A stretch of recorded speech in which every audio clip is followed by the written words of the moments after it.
I'd like to welcome everybody again to another Arab Gulf States Institute in Washington panel conversation. And today we're going to be looking at one of the most dynamic and interesting elements of U.S. foreign policy, the evolving Trump administration approach to Middle East policy, and especially one of the areas, if not the area in which it deviates most dramatically from its immediate predecessor, from the Obama administration's policy, especially towards Iran, but also then with the implications to other events. So to have us discuss this today, we have a truly tremendous panel here. And we're going to be joined immediately on my left by Andrew Peek, who's the Deputy Assistant Secretary of State for Iraq and Iran at the Bureau of Near Eastern Affairs at the State Department, who can give us the government's perspective. And I am really honored and delighted to introduce to you Raghida Dergham, who is the founder and executive chairman of the Beirut Institute and a weekly columnist with The National, which I also am, and one of the truly great Arab journalists and commentators of our time. And I would say that there are, 3 or 4 people who are prolific writers whose writing I will not fail to read from the first word to the last, no matter what they write. And Raghida has been one of those for about 15 years. Thank you. And that's just a fact. And if you're trying to follow Middle East policy, and especially the role of the United States and increasingly now Russia, you have to read Raghida and pay very close attention to what she says, or you're not getting what's out there at all. You're missing huge sections of the conversation. So we've brought her today with Mr. Peek, and we're delighted to sort of look at this nexus of issues. So let's get right into it. We'll, by the way, just to tell you how we're going to do things, we'll have a conversation here among ourselves for about 45 minutes or so, and then we'll bring you all into it from the floor with brief questions and comments if you can identify yourself and whatnot. But I'll remind you of that when the time comes. So let me say, let's start by just diving into the events of the day. So there's been a big discussion within the administration and a long effort to get the Belgian company that administers the SWIFT communication network for international banking to disconnect from most Iranian institutions and most Iran-centric transactions. And apparently this is going to happen. So I'd like to begin by just asking Mr. Peek very briefly to give us the U.S. government's perspective on that development and where you think the sanctions maximum pressure campaign is right now. And then we'll get Raghida to give us kind of the context and an analytical framework. So can we begin with you? Well, thank you. And it's my first time here. It's a pleasure to be here. Thank you for hosting this. I have to say I was envious of how many superlatives were entered into your background introduction. Far more than mine, which was pretty concise. It's because you're younger, that's all. Yeah. So we haven't met. So just to frame this a little bit, I was part of the negotiating team at State that met with the Europeans in the 6-month run-up to May 8th when we withdrew from the JCPOA. To see if there was a way forward on a follow-on or supplemental deal. The reason that we ultimately concluded that there wasn't was essentially twofold. One were the non-proliferation concerns, what you might call the holes in the deal. These are probably pretty well known to most of you. The sunset provisions, the this and that, the lack of a missile provision for the deal, along with an ICBM provision. But there was also what we would call Iran's malign behavior. Its support for terrorism, its support for military proxies, its support for missile proliferation in the region as part of its asymmetric campaigns to project power. And it was a fundamental assessment of ours that Iran's behavior since 2015 had actually gotten worse. It had become more aggressive, it had become more risk tolerant, it had increased the amount of risk it was willing to delegate to its proxies, It had narrowed the aperture of, it had widened the aperture, rather, of groups which it would support, i.e. lowered the level of control you had to meet in order to receive Iranian military support. And in light of that, and in an effort to address that worsening behavior and destabilizing region, we withdrew from the JCPOA in order to link economic countermeasures to this specifically malign behavior. Now, why could we not stay in the deal? And this is a long way of building up to the specific SWIFT question, so just bear with me. Oh, no, it's fine. I think we want the details. So why could we not stay in the deal and address these issues? Well, essentially twofold. One is at what you might call the operational level. There were entities that had been involved in Iran's nuclear program that were also involved in support for terrorism, the proxies, the missiles, in the financial flows, transferring money to them, whose sanctions had been lifted pursuant to the JCPOA, and in effect, by diplomatic norm, we couldn't re-sanction them because they had been, in a sense, beautified by the JCPOA. The Central Bank of Iran is a perfect example. At the top level, because of at the kind of macro strategic level, because of the required or de facto required amount of investment that had to go into Iran to incentivize the continued compliance with the JCPOA, in a sense, the West's part of this deal. Because that had to meet a certain threshold of money going into Iran, we could never link strategic, significant enough economic consequences to that malign behavior in order to fundamentally affect the cost-benefit calculus of the Iranian regime, i.e. to impose those strategic economic costs. So since May 8th, we've been embarked on a number of engagements around the world, explaining the effects of our sanctions, urging companies to stop doing business with Iran, or urging countries to stop importing oil.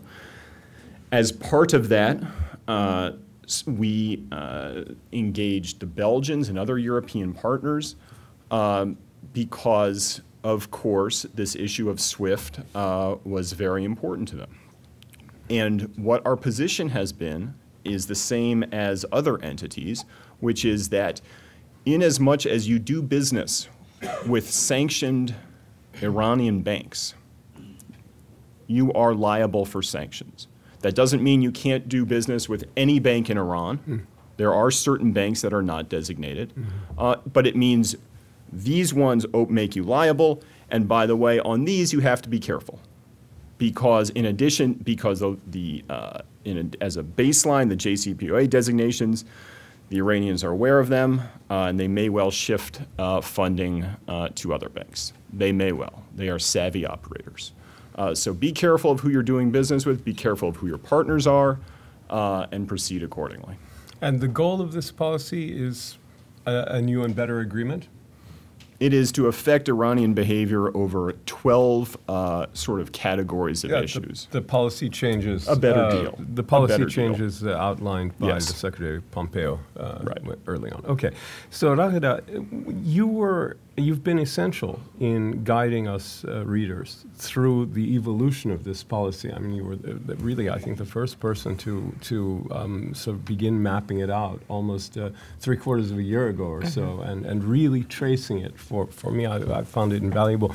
So can you tell us how you've seen it sort of develop and become, I think it's fair to say, quite coherent and focused? And I think so too. But first of all, I want to tell you that it is definitely mutual admiration between you and I, because I too have been following your work and benefiting tremendously, and I too do not miss a beat. Every time I see you writing, I absolutely make sure that I read you, because yours is an in-depth analysis and full of information, and you are very honest witness to history. So I appreciate that. Andrew, the only thing I could tell you, you know what? I'm jealous of you because you're like half a my third age. wheel. and you are where you are. And so that's wonderful. That's wonderful. Congratulations on where you are. And I look forward to this conversation with you. Think of yourself as a hub, actually. So on the policy, SWIFT and before SWIFT, I think there has been success of the Trump administration's policy in basically going to the companies and speaking the language of business. When the European governments tried to resist and think that they could go around it and see how we could manage, because they have decided that they would be effective and therefore consequently unintentionally misled the Iranians to think that the Europeans will come along with them. Having done all that, then the administration stayed the course and said, well, I'm speaking to the businesses and the businesses will speak with you, and that's what happened. Therefore, the success of the continued pressure and where we are now, what is it, 700 entities, persons and entities are identified right now. So, okay, what will the Iranians do? I guess you would want us to go a bit forward and see what like that. Yes. What policy might they choose? Let's see. Now, hope that they will understand that reforms and the reformation of the regime is the best way to go. Because it is really in the interest of the Iranian people and Iran as a country. I think this is a little bit unlikely for the time being, because the Revolutionary Guards will understand that to be eliminating themselves as logically. And the logic of the regime speaks about the parallel, the military, the paramilitary as a parallel to the government's military. So that's that notion that they adopted as a regime, and that's what they've been exporting. In Iraq, we have al-Hashd al-Sha'bi alongside the military. We have in Lebanon, of course, we have Hezbollah again as a military paramilitary parallel.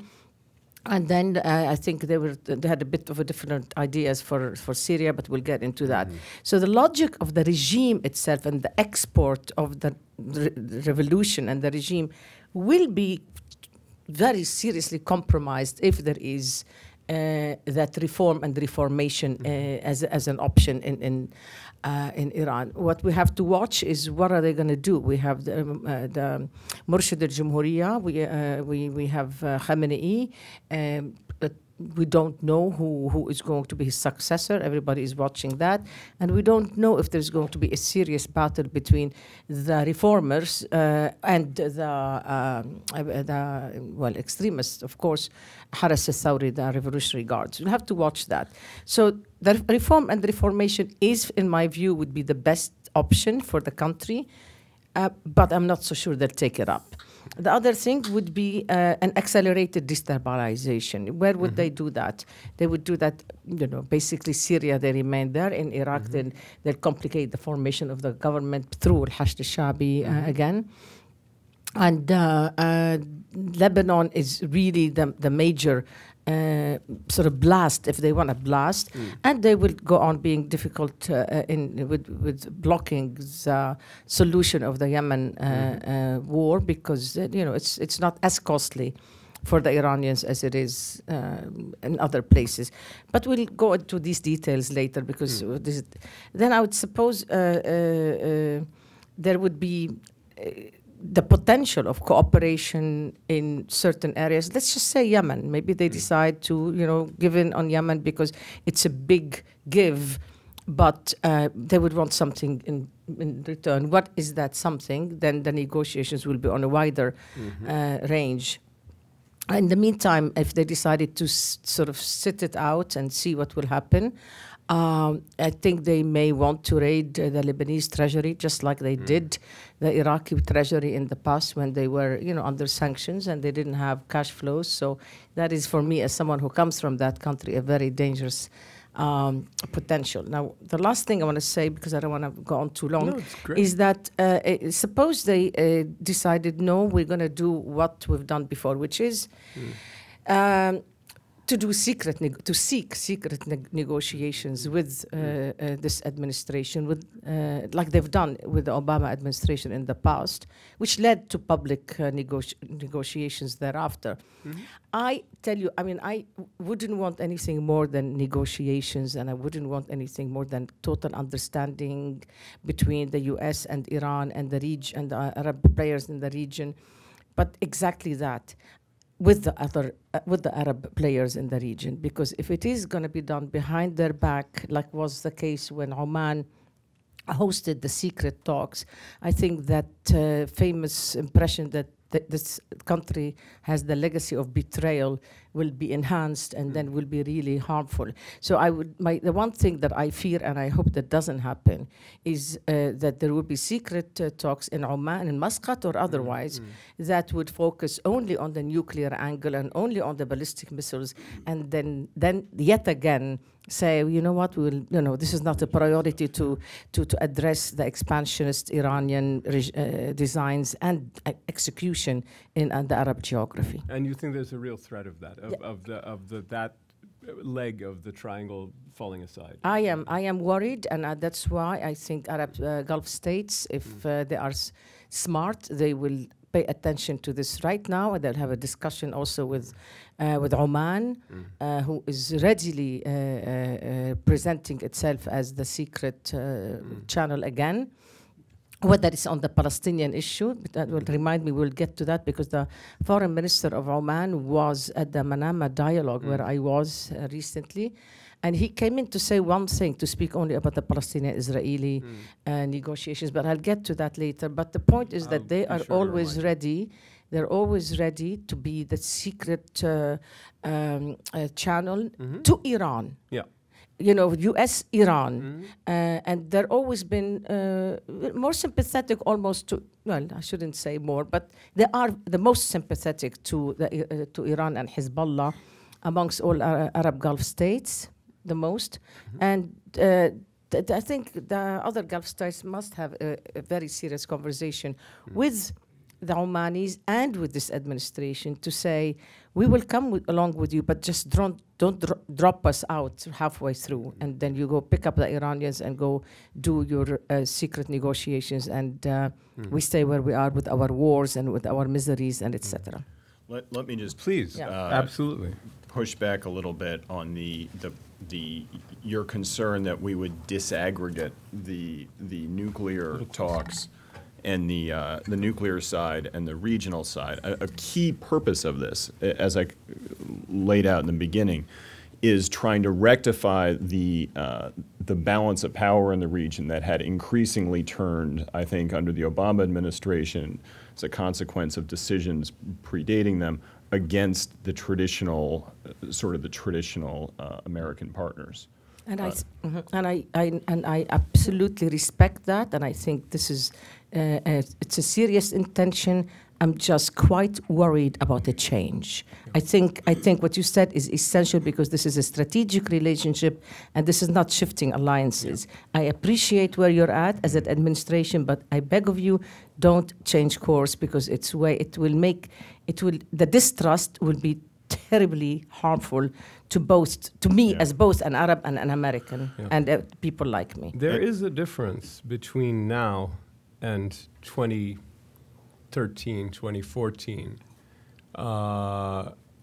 In other words, the run-up to the JCPOA, which is that in 2013, 2014, Israel had a very specific set of priorities, which focused very much on the nuclear, and saw the regional role of Iran as leverage on the nuclear question. After the fall of Aleppo, I'm not sure that that's true anymore. I think their view of the hierarchy of dangers posed by Iran is maybe much closer to the Arab sense now, and that might be a factor. Well, I mean, ironically, if someone is going to have President Trump's ear on this warning I am sounding out now, ironically, it may be Israel more than others. I mean, who is going to be the party who's going to say, Hear me out now. I mean, we have a problem with a couple of Gulf states. So we have Oman in its own place, Qatar in its own place. Certainly not Lebanon. Jordan is respected. The king is highly respected here, and as he should be. But I don't know if that alone would carry weight. Ironically, it will depend whether Israel really decides that well, I'll put it bluntly, as I'm known to be quite blunt. Israel traditionally, the Israelis have had more of a détente with the Iranians. Their wars have been through proxies. They have never engaged directly. So with the change in Syria, the Israelis have gotten quite a lot. They got the Golan Heights. Unfortunately, they feel that no, they're not going to give it back. That's it, period. And of course, this is courtesy of the Russians. The Russians were very helpful in making that happen. Now, we see the Israelis hitting targets, Iranian targets in Syria all the time. But is this going to be the end of it? Or, is this a warning because they're very serious that they're not going to live with Iranian presence continued presence in Syria, and that they're not going to tolerate the Hezbollah rockets and missiles? I don't know yet, because we hear that when Prime Minister Benjamin Netanyahu went to Oman to have these important conversations, a lot was said that maybe they were trying to go to the Omani channel to somehow open up a secret talk with Iran to see, okay, where are the parameters for us? Let's have a sort of quiet understanding about the parameters, and that's where again, what does Israel want? Does Israel want to calm it with Iran, or they really are so intent on making sure that the so-called crescent is interrupted seriously, which means that they would not. They're serious about not stopping the continued military Iranian presence in Syria and addressing the issue of Hezbollah missiles in Lebanon. I mean, there is still a difference, right, between an Israeli view, which might be much more limited geographically. In other words, things and forces cannot be within X kilometers of X areas, and Gulf perspective that the existence of these things in the whole region is a problem, and that's a different perspective, obviously. But I guess we'll find out. Now, you mentioned the Russians. The other thing that I think you've been invaluable in trying to explain to us is the Russian role in all of this, and particularly to do with Syria, but also to do with the United States and Iran. And so I'd like to ask you to bring the Russians in, and then I have a question for you, Mr. Peake, about all of that. But if you could begin. I was in Sochi about, 2 weeks ago. I'm lost because I was New York, Sochi, Beirut, and I was in Riyadh for the Future Investment Initiative, and Manama Dialogue, and here I am. Yeah. So that would have been 2 weeks ago, I guess. Yeah. Look, the mood in Russia is very antagonistic towards the United States, and they're very angry because they feel that they got it when President Trump said, we want to get out of Syria, the sooner the better, sooner than you expect. And so they thought, and the second element, which was very important from their point of view, they thought they also got the president's okay to let them manage Syria, including the Iranian aspect. So they were very happy with that. That's why they were beside themselves when the president left. So from their point of view, the deep state came in and reversed all that. They think it was reneged on. Yeah, they definitely. Oh, definitely, they're angry. They use really strong big words. Yeah, big words. Yeah. I can't say the words. No, here. That's okay. So they are pissed off. Yeah. And they say, well, two things, you're staying and you're telling us to get the Iranians out. No, you get out if you want to talk this language. The Americans are here illegally, as they claim. And so you need to get out before the Iranians who are invited by the government get out. So this language is now back in vogue. They feel that Putin was given, at one point he was sort of made the kingmaker in Syria, whatever it is, he was going to be the guy who will decide and will then say, you know, I've got Americans with me on this. Suddenly, he feels that no, this task was taken away from him. Thirdly, they feel that you know, the Americans now want to go back to the principle or to the notion of regime change in Syria, whereas they left it. They were able to, at one point, say, well, later, not necessarily now. And what really got my attention, which was a little scary, is how they were talking the language of the Americans being supportive of terrorism in Syria in a very, almost as a strategic decision, which to me went back to, well, okay, I mean, from the point of view of the U.S., Nusra, Al-Qaeda, they are terrorists, but they think that there are elements that they want, when we talk about transition, they feel that transition is about bringing those guys in, or some similar guys in, to take over from Bashar al-Assad, and they don't agree that anything related to terrorism is includes the Shiites. So there's always a Shiite-Sunni divide, which is really horribly scary, because all we need, I mean, we have this divide all the time. Everybody works on it, but now to have the Russians excuse the Shiites from any accusation of terrorism. And I want to listen to Andrew on this point. And then they feel that you know, this language is very strong. Having said all that, two things, and I'll be quiet. One is that once when you speak to the military, that it's and the political leader, those who are the politicians and those who are in the military, you find some nuance in their difference in their positions. The military is so interested, I was told, and I spoke to some of them, they want to win that war. They want to win, whatever it takes. Idlib, whatever the cost is.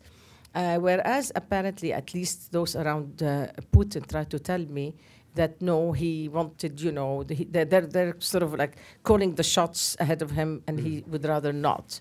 And then they want, having said all that, I don't think the door is slammed in the face of an American-Russian understandings in future understandings in Syria, because the Russians really don't want to be in a quagmire there. I mean, this is where this administration is smart too. They're saying, okay, you know, I'm fine. I'm sitting on all these, you know, these areas where with oil is in the areas which under my control, and you go ahead, spend money on Bashar al-Assad.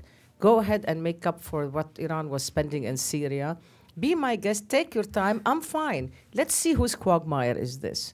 So they need to, Putin needs to avoid that, and he also wants to, you know, sort of like, you know, basically, of course, they're staying in their bases, and the bases that they have. They will stay there, but he cannot afford that the military stays there endlessly, because he's afraid that they will get him in trouble. Yeah. So, Mr. Peake, some of this does dovetail with your work, some of it doesn't. So, if there's anything, I just default to talking about Iraq. Well, you know. we can do that, but I do think there's a Russian element to what we were talking to you about. So, any of those topics that you would like to address, that's fine. But in addition, it seems to me, one of the other differences between 2013, 2014, and now is that there were comprehensive sanctions against Iran, including Russia and China, in 2013, 2014, and those don't exist now. And resurrecting them will be very difficult. And so that, you know, there are sort of two aspects that I'd invite you to go to. One is, what's the next stage after SWIFT? Where do these sanctions go? I understand a lot of the oil sanctions are coming due, et cetera. But is there any thought of trying to bring in even more skeptical powers other than the E3 into this regime, and to somehow putting Iran in a comparable situation as it was then, in order to get a better deal? So let me offer one comment about Russia, Please. and then, which is not my bailiwick, but which, if I limit it to 2000 15 and the introduction of Russian combat power into Syria, I think, allows me to wear my former hat as an analyst and not as a State Department flunky. I don't think we can overestimate how shattering it was for our traditional policy norms in the Middle East and for some of our partners to have Russian combat forces introduced and be achieving policy outcomes with military force, uncountered, unopposed by any other great or external power. That's right. It is something that has, in modern history, never happened before. Right. Us, the British, the Ottomans, somebody has always prevented Russians from achieving policy outcomes in the Middle East. Indeed, this has been a feature of history. And now, for the first time, it was not happening. That's it was an excellent point. Yeah. I would say, secondly, with regard to the comprehensive sanctions, the administration the U.S. has a long history of secondary sanctions with regards to Iran, going back to 1996 and the Iran-Libya Sanctions Act, and had secondary sanctions on Cuba a few years before that. What this administration brings to that history, to this tool of policy, which had not been effectively used in 96, in 2000, 2004, 2008, is a genuine willingness to enforce sanctions. That is the trump card, no pun intended, held by the White House. That because of the President and the Secretary of State's statements, positions, policy beliefs, that our partners and other countries around the world are aware that the intent is to imply maximum economic pressure. And so what I think you've seen through the over 100 companies that have pulled out of Iran, over the million barrels of oil that have been taken off the market per day, is that companies are going to vote with their feet. That they believe that despite the lack of international consensus on this, that the president is serious when he says maximum pressure. And I think that will take us very, very far. But do you think it will apply to Russian entities, many of which are either state-owned or closely linked? Do you think it will? Yes, okay. Yeah, I mean, that it may well be the case. Please. Can I ask? No, I just Certainly. want to know, I mean, some of the major European companies, Andrew, I think ENI and Total stopped collaborating with some companies in Russia in compliance with these. Can you tell us about this sort of impact? What impact would this have? Well, what sort of reaction are the Russians going to have to the fact that we have these sanctions now in force? They were actually thinking about further deterioration, and they were worried about two dates: November 4th, November 4th, yes, and November 11 about the elections in Donbass. So, can you just give us some idea about the sanctions impact? How do we expect the Russians to act? Gosh, I wrote a dissertation chapter on Donbass, so, oh, good. So I'm glad. I wish I could talk about that. Talk about Donbass. Yes, there's elections. That's interesting.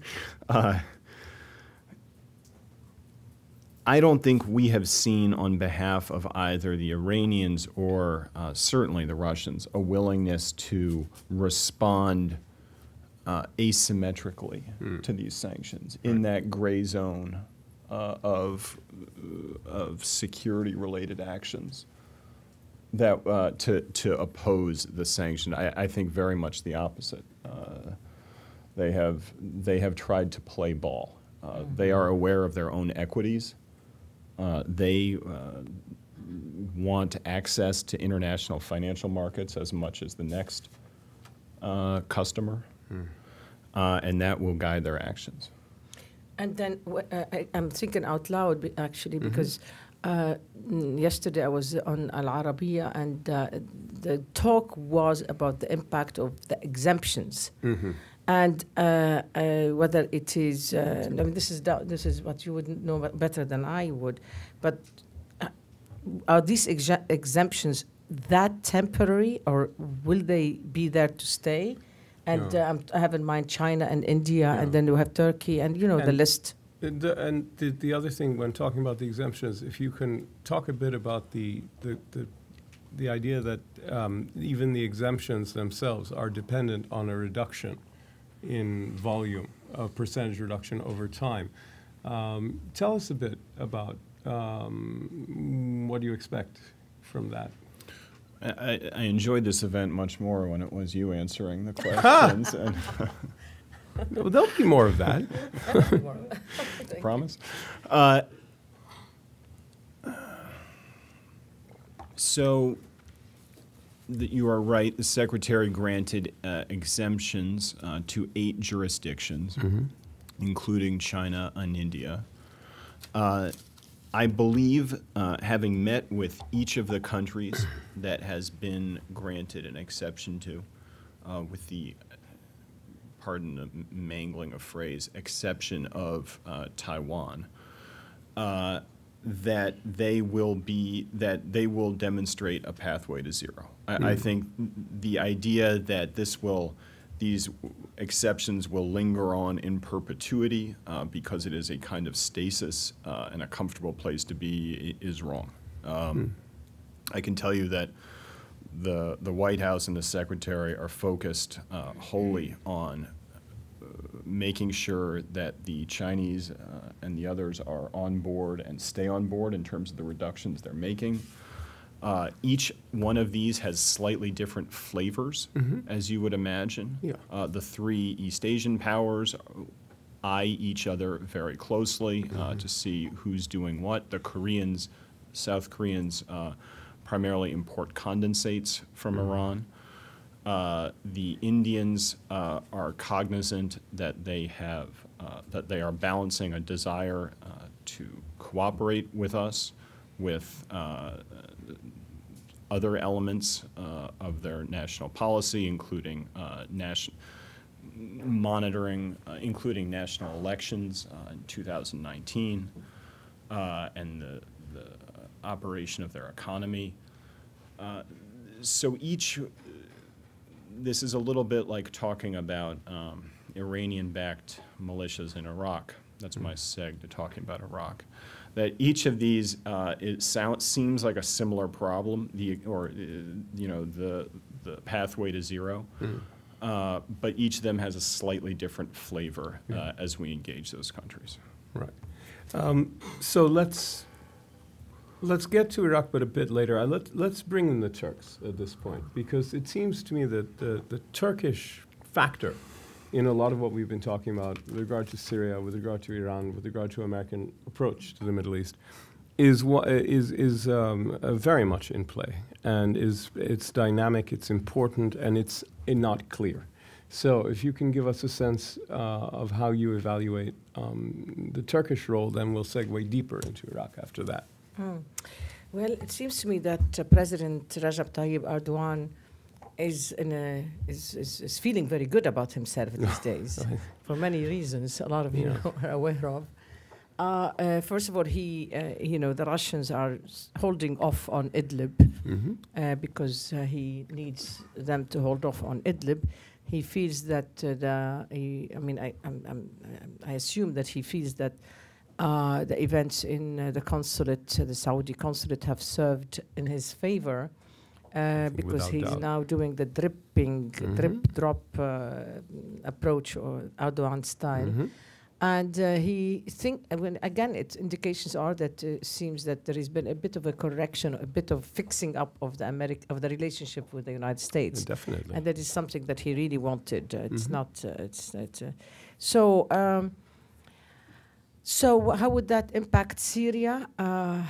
Again, it's too early to tell. Right now, of course, Turkey is one of the countries who got the exemption, right, Andrew? Right? So they got that as well.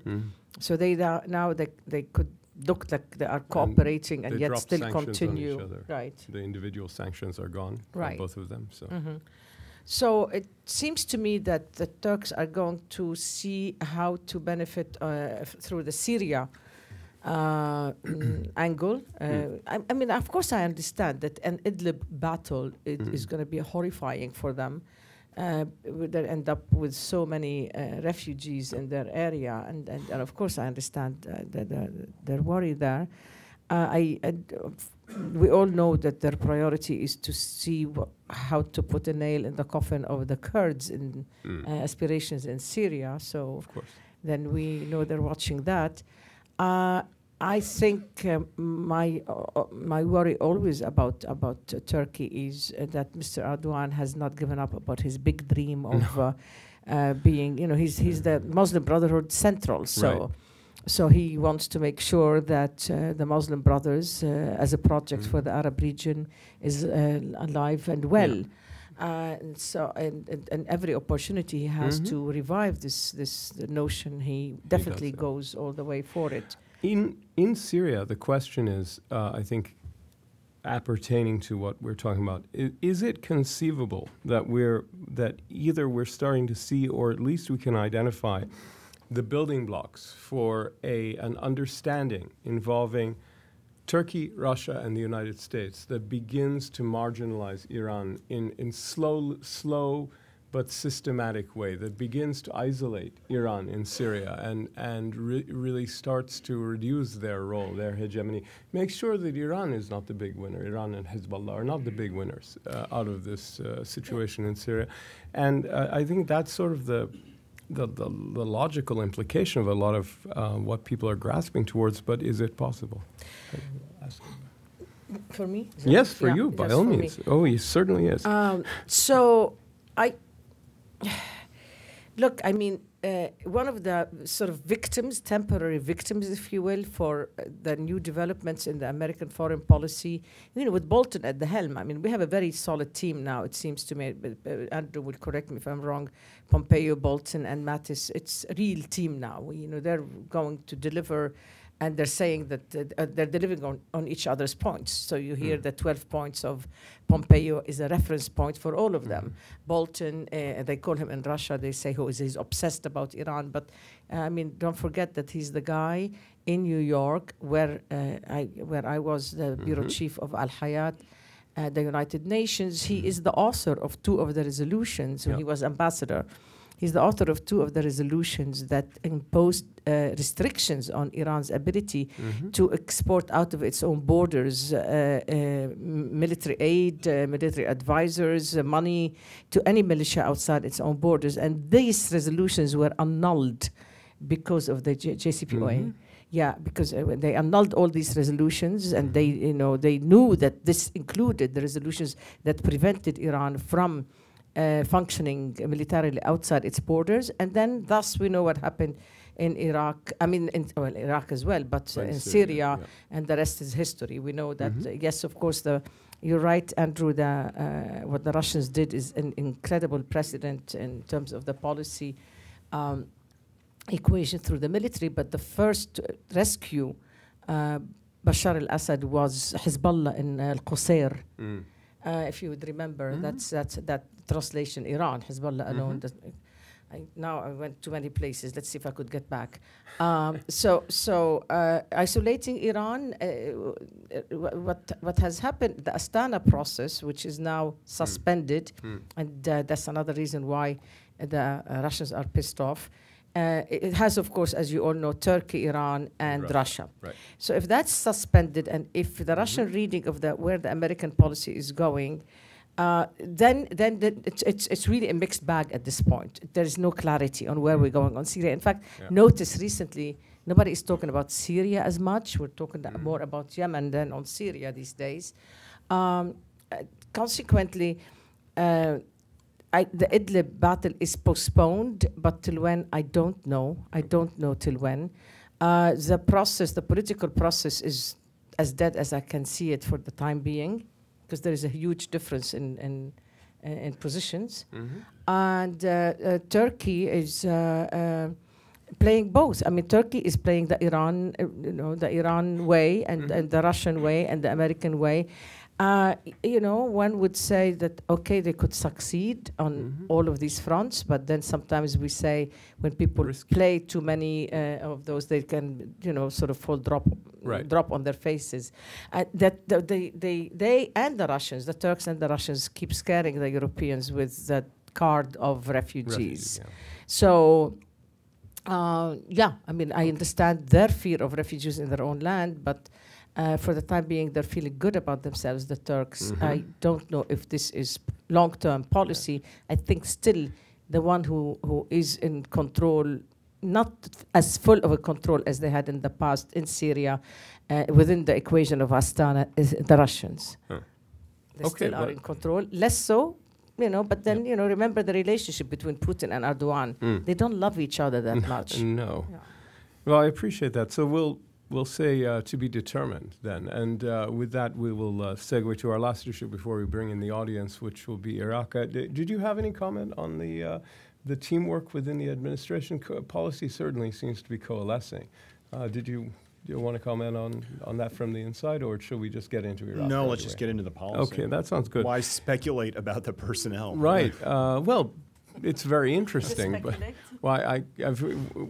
for us, there are good reasons. For you, there's no good reason. So let's go right into policy and say that what about the formation of the government in Iraq? There is a government, and there's a president and prime minister, and it does not seem to have followed the ideal scenario for Iran, but there are people the Iranians can more or less live with if need be. But the key roles in the cabinet have not been filled. So where do you see that going? And what does the United States want to achieve in the shorter run in Iraq, in the immediate policy goals in Iraq right now? And then Yemen, yeah. Yeah, I think from the beginning of this political cycle, the elections on May 12th, and then afterwards, the period of government formation, we have been saying one thing to the Iraqis, that this is your process. You are a sovereign nation. We think a government that is moderate, cross-sectarian, that improves Iraqi sovereignty will continue the track that Iraq has been on, as sort of one heuristic of which was the 30+ billion raised for Iraq at the Kuwait conference in February. The engagement of Iraq in the international community, the IMF loans, the standby arrangement, rather, that as this process happens, you are going to be making choices. One path is that path, and the other path is a direction Iraq has gone in the past. Right. I think we are pretty positive about the leadership of the new prime minister and president, with whom we know very well, and the speaker, Mr. Halbous. All three. Yeah. These are reliable partners for us and for the international community, and we hear that from our European colleagues also. In terms of the remaining ministries, like other rough and tumble democratic states, this is a process of negotiation. I will push back a little bit on that the key ministries haven't been filled yet. Oil has been filled with a highly effective technocrat. Yes. Fuad Hussein has been appointed the Minister of Finance. So there are people in place. I shouldn't have said the. Some, I should have said some. Security, right. Right, security stuff. And that in Iraq, because of its location, because of its history, is likely always going to be at some place of negotiation within Iraq, those critical security questions. And it's something that we remain committed and engaged on. No, I appreciate it. So what's implicit there, just to throw something else? Go ahead. And then I just want to make a quick comment on Iraq. I absolutely agree with you. And as it happens, I really am a big admirer of both the president and the prime minister, who are old friends. And I always like, to be proud. I'm proud to say that Barham Saleh had been a member of the board of Beirut Institute since its inception. So I'm proud of that in particular.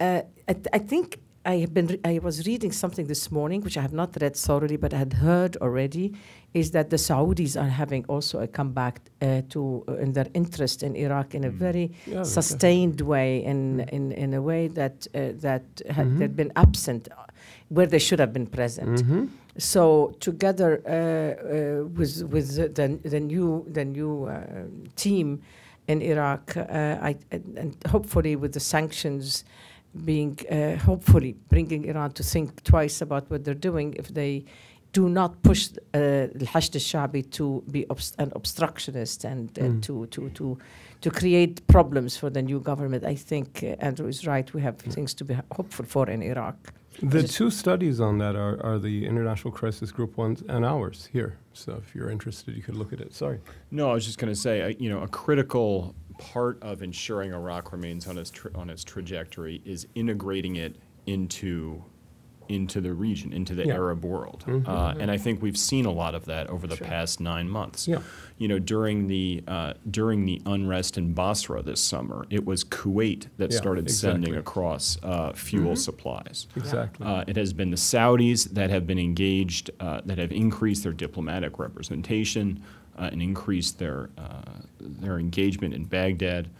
And Jordan remains influential as an important Iraqi partner. Trade partner. Exactly. So I think the more we broaden those ties, the more we reinforce Iraqi sovereignty and its ability to ensure that Iraqis determine the future. Exactly. Should we switch to Yemen quickly? Yeah, Yemen quickly. I mean, go ahead. Just you don't even need my prompting. Just go ahead. Look, I mean, I think all players want an end to this war. I mean, you know better than I do. Your institute is about Gulf states, Arab Gulf states, and whether it's Saudi Arabia or the United Arab Emirates, I don't think they want an ongoing war. No. They want an end, and they would welcome everybody's help in bringing an end. What I notice is when Secretary Mattis, then afterwards Secretary Pompeo said the same thing, but when Secretary Mattis came to the Manama dialogue, he presented, he said it clearly, we want an end to this war. And having come from Riyadh a few days earlier, I felt that this is exactly what they were hoping they would hear, a pressure on all to end this war. He also spoke of the formula, he called it formula, of two elements. One is to make sure that the borders are demilitarized on the side of Yemen, so that we do not have the problem of national security of Saudi Arabia being compromised. And the second thing, he spoke clearly about the Houthis, in effect, that they would be some sort of recognition of their aspirations to be part of the political equation and the government in Yemen. So in my view, a couple of things are needed to really make sure to stay the course on Yemen, not to paint it as somebody's failures and somebody's bloody intervention and somebody's innocence or not. There are several different elements. Yes, the Iranians are supporting the Houthis, who are shooting missiles against Saudi Arabia. Yes, the Saudi targets have been off mark and they've been mistakes, no doubt about that, horrifying mistakes. But also, yes, that I don't know why the US and Britain are not helping them out with, they help them with intelligence in many ways. So yes, why don't they help them out so that they avoid such horrifying mistakes? Okay, the answer I heard, because I pushed with several people, the answer I heard, if we do this, we'll become a party to the war. Well, you know what? I'm sorry, by not helping out by withholding this valuable information to avoid killing civilians in a way, in a very confused way. That I'm sorry to say, but there is a responsibility there, because if you know that if you know there is this problem that is causing civilian casualties, I think it's important to try to solve it. But anyway, this, you guys know better than I do about the politics of wars and the policies of wars. However, I think it's important to address the Houthis as a future party and to find ways to take them away from underneath the Iranian wing. Maybe an opportunity is there. The Iranians maybe are not going to be their supporters forever. Maybe there is an opportunity now for the Arab Gulf states to address the Houthis as a future player, a serious player in the future of Yemen, and entice them with what with investments in the infrastructure of people, in the infrastructure of their areas where they are, and I think I think they need the pressure because they definitely want out of this war. No one wants it to go on forever. So. I think the Yemen, there is an opportunity for Yemen, and if everyone stays the course, I pray there's an end for it. Then we can hopefully hope for the end of the horrible situation in Syria, and then we hope maybe for a better solution, or a real solution for the poor Palestinians who are really in limbo these days. Look, go right ahead. No, I was going to say, the first part of your comments is a Defense Department issue. I can't really speak to that. Of course. I will say that we are fully committed to a political solution. Right. We have been since I've been at State. Yeah. That means supporting Martin Griffiths. That means the Houthis coming to the bargaining table, as you quite point out. And that means pressure on the Iranians to get them to get the Houthis to the bargaining table. So of course. Yeah. I was just going to observe that the experiment with carrots has worked fairly well, although it's a different problem and a limited set of goals in Iraq. But it seems to be producing results that exclusive reliance on sticks maybe has not. So I'm with you, I think, and try to add some carrots to the mix would be a good idea. I think I'm going to ask the audience to join us. We've got a whole bunch of people, so we'll begin right here, come up front, and we'll begin right over there. We'll take 3 in a row. So we'll do you and you and you, okay? And then we'll move in to the gentleman here. But we'll take 3 in a row. So, you're first, you're second. Yeah, you'll be first. Go right ahead. Yes, and behind you, and then over here. John Duke Anthony, National Council Thank on you U.S. very much. Arab Relations. Behind all 3 of you is a phrase out of Gulf states. It's come up here in this discussion only marginally, peripherally, in passing to another point.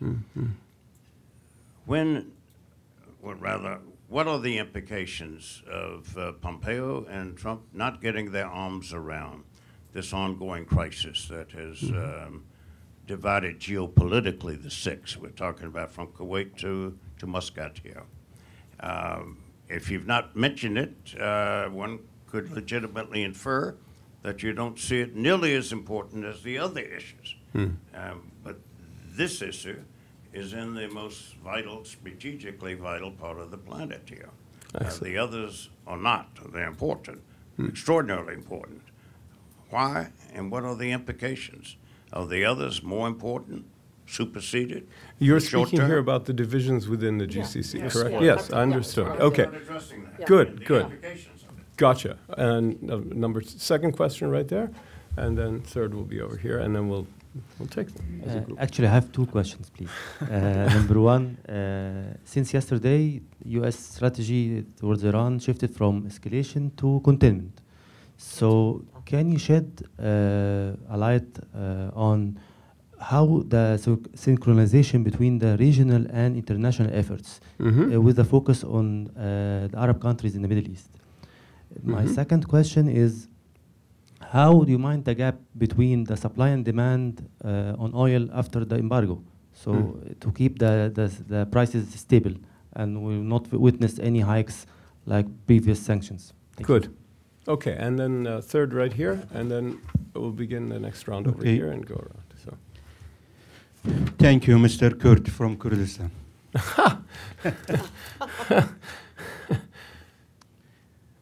You're the most famous person in this room. So. Thank you. The State Department tweeted last week at number 6 of your 12 requirements of Iran. Yeah. Iran must respect Iraqi sovereignty and allow the disarming, demobilization, and reintegration of Shia militia. Mm-hmm. Could you talk a little bit on that, please? Okay. You want to begin And with that? second question, just very quick. How can U.S. provide more support to the Kurdistan regional government for the aim of decreasing Iranian influence? Thank you. Okay, very good questions. Decreasing, yeah. Right. So let's take it backwards, because I think actually the first one was the most complicated. So we'll deal with it in most length. So we'll save it then. So let's begin then with the first two that were really aimed at you, and we'll have. So yeah. So on your first question, I would say that we've been very frank about this, certainly since I've been at the State Department, which is that we fully agree with the Iraqis that armed groups in Iraq should be answerable to Baghdad. They should be part of the Iraqi security forces under the control of the elected authorities in Iraq. Right. Full stop. On the oil issue, let me say that we are in intense discussions with our Gulf partners about oil production to replace the Iranian oil that's coming off the map, off the market. We're also politically focused like a laser on solving some of those political disputes that prevent the additional exportation of oil in places like the Saudi-Kuwait border. I wouldn't put a name of containment or escalation on the policy. I think very much we see this as trying to stabilize the region without getting into the kind of military conflicts that characterize the Bush administration. In which, I do, anyway, I'll leave it. What about, just one more, which is in your bailiwick firmly, which is what can the U.S. do to support the KRG more in order to offset Iran's influence in Iraq? Very important. Look, I think a healthy relationship between Erbil and Baghdad is extremely important. I think KRG will continue to be economically prosperous and viable as an entity within Big Iraq, as an administrative entity within Big Iraq, as much as there is a positive relationship between the two. I don't think, I think we've been remarkably consistent since last fall, before I was at State, with the referendum and the aftermath, which we opposed, as you know. But continuing to knit the two sides back together, continuing to make sure that the Kurds are represented in Baghdad and in the government, and that there is good cooperation along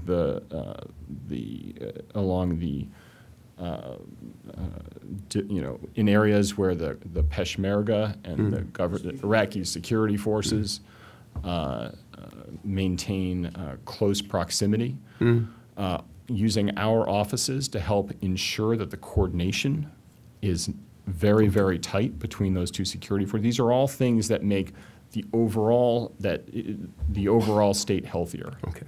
Very helpful. And more sovereign. No, that's good. So, Raghida, we have four Iraq-related questions. The PMF's the question of oil, the question of the role of the KRG, and containment versus something more or else or different. If you don't mind, Any or all of them. Yeah, I think Andrew addressed that, and if you don't mind, because there's many other questions. Yeah. If I could take the Do you want to go straight to the GCC? I think so. Absolutely. I mean, I agree. The only thing I say about Iraq is that I totally agree that that there has to be a good relationship between Erbil and Baghdad. I mean, it's really essential. And again, there is an opportunity here. I mean, don't forget, sorry to be blunt about it, is that at one point the Kurds were really going to Iran for help at that time, immediately after what's the name of the battle, the big horrible battle? No, before that. Anyway, in fighting Daesh, remember, that's when Kobani, thank you. So that, you know, there was a quick falling into the arms and the lap of Iran in the name of fighting ISIS. So I think you should be aware that, you know, I guess shifting quickly alliances is not in the interest of the Kurds. And I hope that there is, you know, I mean, there's been so many mistakes, unnecessary mistakes. You know better than I do. Who on earth loses Kirkuk? You managed to lose Kirkuk, you know? I mean, how can I, and why? Because of underestimation, you know, whatever the reasons are, but it was all about making the wrong call. And then consequently, you are in a weaker position, and it is really important. I want to emphasize what Andrew said, really work with Baghdad. And that's the time that, you know, we need the unity of Iraq. We need to make sure that Iraq is preserved. And so far, congratulations to the Iraqis, despite all the projections about divide Iraq, split it in three, do this, do that. Honestly, be proud of yourselves that you have not really, you know, fell apart and disintegrated. So I pray to God that you remain one country and working with each other. It doesn't matter. This is a celebration of the diversity of Iraq is a beauty. You know, the Kurds, the Shias, the Sunnis, etc., etc. But speaking of unity, hold on. No, we've got to move on a little. Maybe we'll come back to you. But but John, speaking of unity, John Duke Anthony asked us about disunity between the states of the GCC. Yeah, well, I you know, very important question. Yeah, it's a very important question, and I've heard more calls recently for reintegration with Qatar and the GCC. And of course, I mean, I think it would be marvelous if this happens, because the GCC is an important organization. It has cooperation among states on multiple levels, and I think it's important. And what I understood from a high-ranking GCC official is that now they're trying to revive the wisata, the mediation of the Emir of Kuwait, who's a very able man and who is very intent in bringing back the the Gulf states together. So I think that's enabling him in every which way is so important right now. It is certainly see it an opportune time right now to push for it. Especially, I see a lot of the Americans saying, "Okay, you know, other states bring back Qatar," and I agree with that. But I haven't seen a pushback with Qatar, which is also important.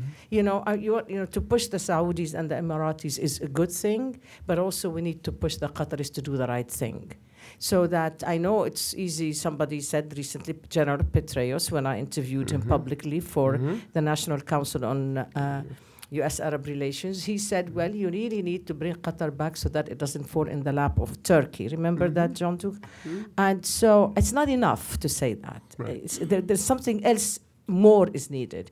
I heard the Saudi officials when I was there speaking about, you know, Qatar eventually becoming part of this what they're referring to as the Middle East, that is the new Europe. Yeah. So there was no exclusion of Qatar, but I pray that both the Emir of Kuwait is enabled completely to revive his mediation, to somehow push both sides to a compromise or to clarifying what is needed to, you know, with the conditions are clear, but the preconditions, if we get stuck with them, we have a problem. But beware that not for the U.S., and I want Andrew to address this if he would, that we don't look here, that the United States doesn't look like, all right, now, you know, these Gulf states are having a problem, so let's just see how we're going to make them, you know, bring in Qatar without any conditions, without any real discussion. I think we need to iron it out first. Well, I won't ask you to talk about that because it's really outside of your You don't want me to freelance on. You know. I think we'll get you to stick to Iran and Iraq, which is your purview, and we'll bring in more. I mean, Trevi, you make a very good point. There have to be terms. Yeah. I mean, you can't just reintegrate. But let's go over here. Ziad, did you still have a question? You had it before. Yeah. Okay, so we will do then you, sir, and you, sir. So we'll do three, and then we'll move to the back. So first one right here. Then, right there? No, behind you, sir. Go ahead. Hi, Firas Madad from IHS Market. When we think about the Iran nuclear program and its role in the region, our understanding has always been that when various intelligence agencies said in the early 2000s Iran was 2 years away from a nuclear weapon, they were not mistaken. In fact, the Iranians chose to not build a weapon, choosing instead to use that file to negotiate. Yeah. And when they accepted full restrictions on their nuclear program, they understood that to mean that they would have a bigger regional role and that the regional would be handed to them. Now we're hearing that the objective is to get the Iranians to scale back on their regional activities and also to scale back on the nuclear and the ballistic. I don't understand how a state would give up both strategic depth and its what passes for a technological edge as far as Iran is concerned. So could we please that's good. address that? Yeah, no, that's a good question. And then right behind you, gentleman with glasses and beard, yes, and then we're going to go to you. Yeah. Hi, Eric Polowski. Just a question for speak about the Iraqi treatment under the new sanctions. We saw very clearly waivers issued with regard to various countries for the SREs. I don't think, unless I missed it, but perhaps you could, if it was stated, elaborate on it a bit, the treatment of Iraq under the new sanctions, and in particular, their needs for Iranian gas in order to electrify the South. Very good question. And then right here. And then we'll do another three. We will have time, yes. Hi, Gugaratsu for Argus Media. To build on one of the issues you raised, Andrew, how close are we to resolving, in your opinion, the dispute between Erbil and Baghdad over the Kirkuk oil fields? Kirkuk, great. Okay, so we've got then strategic depth versus technological edge. We've got Iraq and the sanctions on Iran, and we've got the question of Kirkuk. So I think, Andrew, I'm going to leave both Iraq questions to you, if you don't mind, because to save time. And do you want to begin with Iran? I definitely object to the premise of the question that I am all in favor of filibustering. Yeah, I mean, you want to filibuster? You go ahead. I'm really glad you mentioned it because I didn't. I was struck by the premise as well. Yeah. So the premise that you're saying that the deal was to, Iran had the capacity to build to have the weapons, but they decided not to do it because they were given the regional. Says that's how they understood it. Yeah, the regional role. Well, I never heard that before. Yeah, go ahead. That this was in return that they would have the regional role handed to them, handed to Iran, and then you used a very interesting word. I don't know if this is. Why would I, as someone from this part of the world, why would I accept that the Arab geography is part of the strategic depths of Iran? I mean, that is a very interesting way to put it. Why am I supposed to say that it's fine? I mean, after all, there are Arabs. Rebelling against geography is pointless. Sorry, what? Rebelling against geography is pointless. No. It's okay. You could have your argument probably afterwards, rebelling against the obvious. But I don't think it is a reasonable thing to say that Iran should have strategic depths in Arab land, that you find it, it's an equation that should be maintained or sustained. I think Iran is a great country, and I've been to Iran couple of times. It's great people, and I think it should be even greater if it remains great within its own borders. I think this whole premise of exporting the revolution and having a parallel state in, let's say, Lebanon, your country and mine, I don't find justification for that. I don't find that that I should agree that Lebanon is the strategic depth for Iran, and I'm not willing to accept that. Lebanon is a country of minorities. We're all living there together. We have to respect each other's space. I don't want Lebanon to be the strategic depth of Saudi Arabia, nor do I want it to be the strategic depth of Iran or Israel, of course. So then I think really this is exactly what was wrong with the deal. The deal was wrong because it did exactly that. It turned a blind eye and encouraged the Iranians to have ambitions, and the Iranians got it to mean a nod, go ahead and have, you know, we're handing you the region for your influence. In return for this nuclear deal, and that was what the Iranian wants, and that is what the Obama administration fell into with the Europeans, and that is what's so wrong with that deal, and that's why I support the correction of this administration, the Trump administration. As clearer than that, I can't get. Well, my sense, just to add a little something, is that, yeah, I think Iranians may have thought that was the deal they were making, and I know for sure that the Gulf countries were afraid that that was the deal they were getting. But I don't think the Obama administration was actually offering that deal. I don't think that's how it was conceptualized here. I think if you look at the reaction of the Obama administration in the last 7-8 months of the second term of Obama, you can see them toughening, getting stronger, reintroducing the word terrorism into the statements, and realizing that Iran was not going to be a status quo stabilizing power, but was going to stay a revisionist power. And so there may have been misperceptions, you know, general misperceptions, but that's I don't think so. I don't think so. I think it was intentional. This is not. It was not. You don't have misconceptions like that that lead. You know, I'm sorry. I mean, this is policy, and you know, George W. Bush went to a war in Iraq, and it was a mistake. That's nonsense. You know, Obama, you know, did what he did with Iran. I'm sorry. These are not mistakes.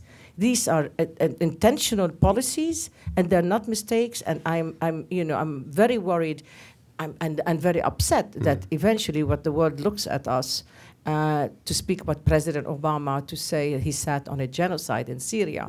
And I think that's harmful. I am an American as well as a Lebanese citizen. I care about both. I don't want this country to be looked at as if, you know, we lost the higher moral ground. I don't want that to happen. So I just stop at that. Syria policy, it was a disaster. And it's... we have two Iraq-related questions from that last batch. Iraq and the sanctions, and Kirkuk. So let me just offer one thought on your question. I had never heard the two linked either explicitly, i.e. you can have this in exchange for restrictions on that. I would agree that I think the JCPOA was one of several strategic decisions over the past near 2 decades, conveniently before our administration came to office, that served whatever their endogenous policy goals served to allow Iran opportunities to expand its power, right? I laid out a little bit in the beginning how the hiving off of economic sanctions to one part of Iran's malign behavior, the nuclear side, prevented us from linking economic pressure to the other, and thus Iran was able to have economic incentives and a thriving economy, in some ways an artificially thriving economy because of the financial malpractice and the IRGC involvement in the economy, as well as conduct activities that are fundamentally abnormal, right? So as we look towards what we want out of this, it is precisely that, is to see Iran behave within the rules and norms of the regional system, right, to compete for influence within those norms, the same way normal countries around the world compete for influence and prestige within those norms. So that is the goal. On sanctions, Iraq and the sanctions. So Iraq was the secretary gave Iraq a waiver for 45 days for the electricity payments because of the conditions in Iraq South, in Basra, and and the reality right now that Iraq has to import some electricity and gas from Iran to meet its domestic power generation, about 1,200 megawatts, which it can't produce on its own. The Secretary judged those necessary. Is that under a humanitarian rubric, or do you remember? Maybe it doesn't matter, I guess. In terms of the statutory reason? Yeah, or the reason given. I mean, or is it simply waived? I mean, is it simply no? It's waived on the condition that Iraq demonstrate a pathway to energy independence. Right. Okay. Right. It is completely cognizant, yes, of the humanitarian conditions and the fact that we don't want to hurt Iraqis. Yeah. Right. As part of this reining in of Iranian power. Gotcha. On the Kirkuk oil, this is something we're deeply involved in trying to find a solution. It's good for Baghdad. It's good for Erbil. This is something that we're committed to. You know, I was out in Iraq with John Sullivan, our Deputy Secretary, about 4 weeks ago. I'll be going out next week on this issue among 2 or 3 others. That this just makes sense to have the capability to export oil from Kirkuk up to Turkey. Do I think it is likely? Do I think it is near term? I am not, I don't have a crystal ball. Right. Since I'm a Calvinist, I am by nature pessimistic. Right.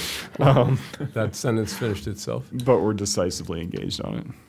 Well, I appreciate that very much. I'm going to just take 2 more questions, and they're going to be in the back because I think we've had too much in front. So in the back row, right, yes, and then right there. Omar Rahman with the Arab Gulf States Institute. Thanks very much for a fascinating conversation. My question has to do with ultimate outcomes, let's say, of this maximum pressure campaign, in so much as those can be discerned with the focus here on Iran. We've discussed that the policy goal, I guess, of the Trump administration is to have a renegotiation with Iran and get them back to the table for a better deal. But with all policy outcomes, you might have inadvertent outcomes. And so I was wondering if the Trump administration had a formulated policy or vision for an outcome different from the one they expect, potentially the collapse of the Iranian regime or a weakening of the regime to the extent that internal forces can force something, maybe a Syria type of situation. So that's what I was questioning. Very good question. And then we've got David Pollack right here. And the third question will be right up front here. Thank you so much. I'm Dave Pollack from the Washington Institute for Near East Policy. It's a kind of a follow-up to the preceding question, which is in the short term, can you give us an example of a possible change in Iranian behavior that you would like to see and that you think might be the result of this maximum pressure? That is the title of this seminar, so I want to know, is it succeeding, and how will we know if it is? What's the title? This is a conversation about results. Are the policies yielding results? And he's asking, what do you mean short-term sign of success. Is results? Actually, what do you mean changing results, Iranian basically? policy. Right. It's an excellent question. This is not a seminar, it's a conversation. And then final question will be you right here, sir. And we'll take them all as quickly as we can, but there's still momentum in this room, so we're Peter Humphrey, Intel analyst and a former diplomat. A lot of Russian behavior has to be seen in the framework of its own demographic future, which is Muslim majority between the years 2060 and 2070. There's no love lost between Russia and al-Assad per se. Right. There's no Russian interest in having an Alawite dictatorship in Syria. It's the Russian bodies coming home from Syria are so unpopular, according to Ukrainian intelligence, that they are relabeled as having died in Donbass. Right, right. And Syria was a huge customer for Russia at one time, and now it's a huge drain. Right. So what I want to ask is it possible that we could approach the Russians and say, bail on al-Assad, distance yourself from the Iranians, and you get to keep your bases in Latakia and Tartus, which I think is the only thing they give a damn about at all in Syria. It's certainly what they care about the most, there's no question. Do you want to begin with that? Yeah, sure. Okay. Yeah, but the Russian thing, what you just said, what is it, bail out of Assad, Iran out of Syria, and you keep Tartus, I don't think anybody would have taken this away, again, your administration, but my understanding is that the administration would be willing to live with that. I haven't heard anybody saying, get your bases out of Tartus or others. Certainly the Free Syrian Army, that was definitely... Yeah, some Arabs do. Yeah.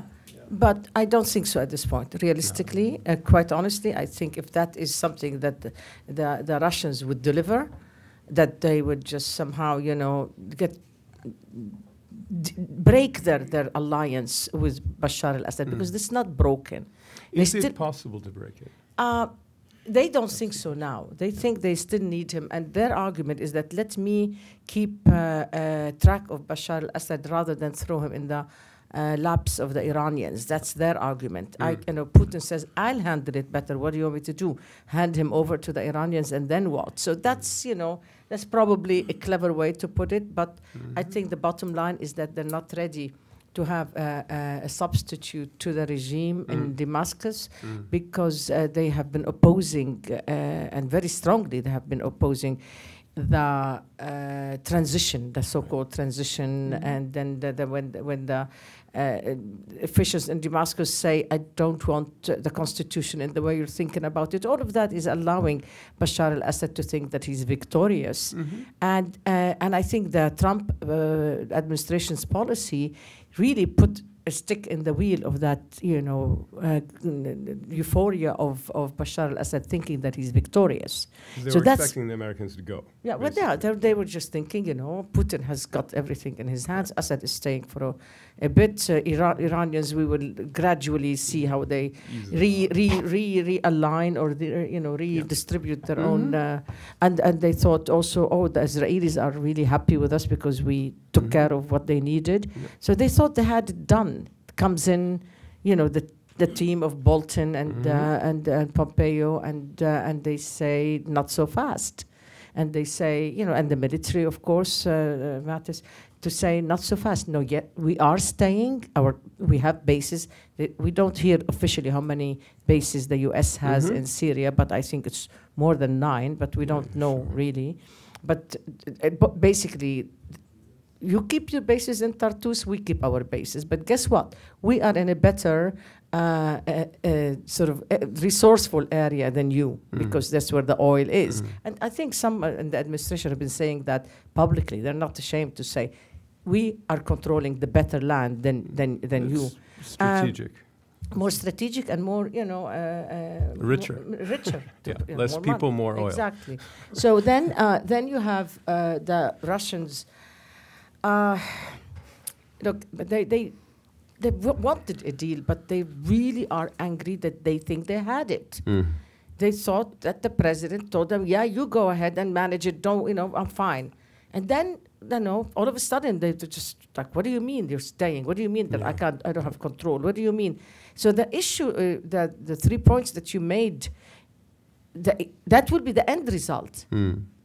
Let them help decouple themselves from Iran as a strategic ally in Syria. They have not. They are continuing with this premise that Iran is an important strategic ally in Syria. Let them understand that there has to be a transition away from Assad, which they have not admitted, and then let them keep Tartus if they do if they implement the other 2 points above.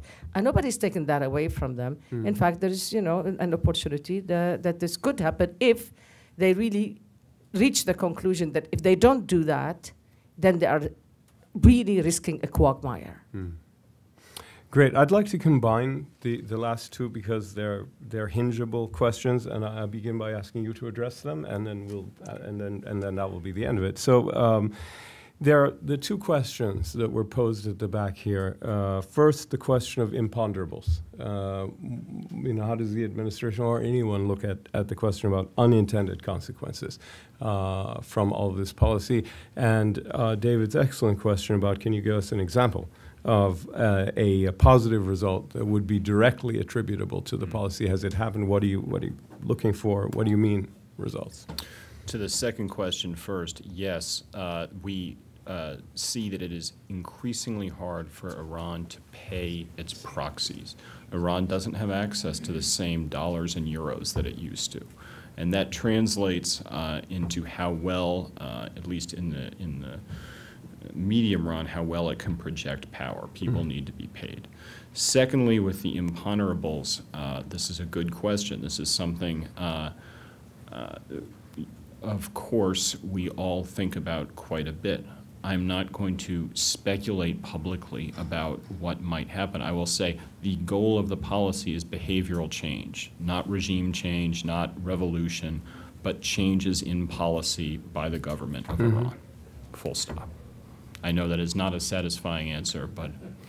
Well, it's the answer we got, so we appreciate it very much. Raghida, if you can talk about both of these things, and this will be the end of our conversation today, but there's the question of imponderables, unintended consequences, and there's the question of the short-term goals the administration has in the maximum pressure policy.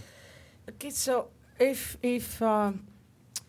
you know, I'm not going to risk saying what Iran will actually do. I'll go back to what I said before, that we need to see how it sorts itself out within Iran, because we really need to know about if there is an internal fight, what does it look like?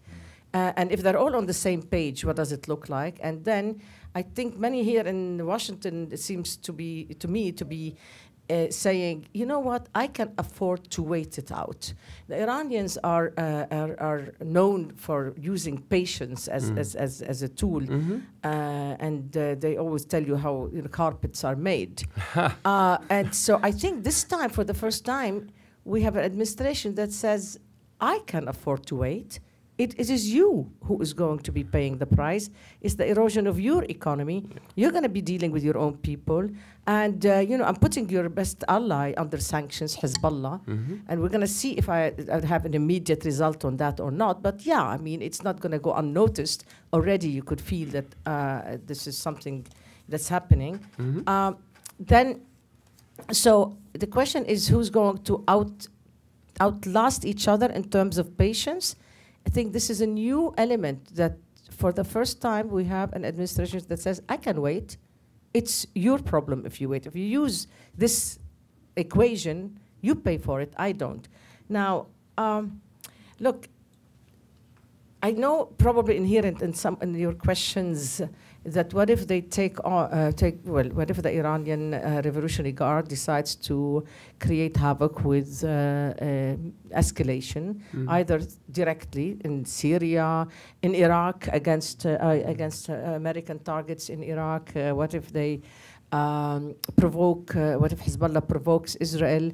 And then we have a war. All of these are real questions. This is not, we're not going to just pretend, oh no, they won't do that. And then what would happen, I'm told, because I've been talking to a lot of people here, I'm told they'll pay a huge price for it, which means that, then we're going to have a horrible situation between Israel and Lebanon by invitation of Hezbollah, it seems. And my understanding is that the administration is not going to tell Israel, don't go there. And they're going to give them the green light in case they are provoked by Hezbollah. So that is the biggest danger we are having right away, the consequences. If the Revolutionary Guards decides to escalate, I think if we were to have a positive result, probably Yemen, again, if they want to deal, if they want to make a deal, maybe Yemen is the one place where they could come in. They're not doing anything, they're not being obstructive on the Palestinian issue. They really don't care right now. They're leaving the issue of Gaza. The Iranians are leaving the issue of Gaza to both the Egyptians and to Qatar. So they're not really engaged. Hamas and Qatar are fine on their own. They're not going to come in and play a big role. There is that wishful thinking on one hand that I have in my heart, that I hope that this all leads to the change of behavior, that Iran will pull back to its own borders instead of engaging in changing peoples and regimes and lives and countries in the Arab geography. And I think that would be the best choice, that if they decide that, look, suicide is not a good option, so then we're going to appeal to our own people and say, we got it. We're going to right now reform the regime and really go through serious reformations.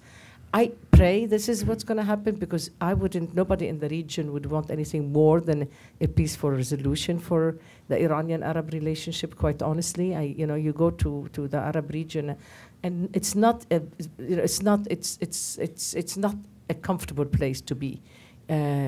Proxy wars and antagonism and distrust. But I can't tell you that I trust that the policy would lead to changing the behavior of Iran. It will probably succeed on the long run, because if are serious about the sanctions, strict about the sanctions, and if the administration does not take a back-channel deal that will exclude addressing the issue of Iranian expansionism in the region, then I think that would be a real policy success. Great. Well, ladies and gentlemen, thank you very much for coming. And please join me in thanking our guests, Andrew Peake of the State Department, Raghida Dergham of the Beirut Institute. Join us again next time for another AGSIW conference. Thank you.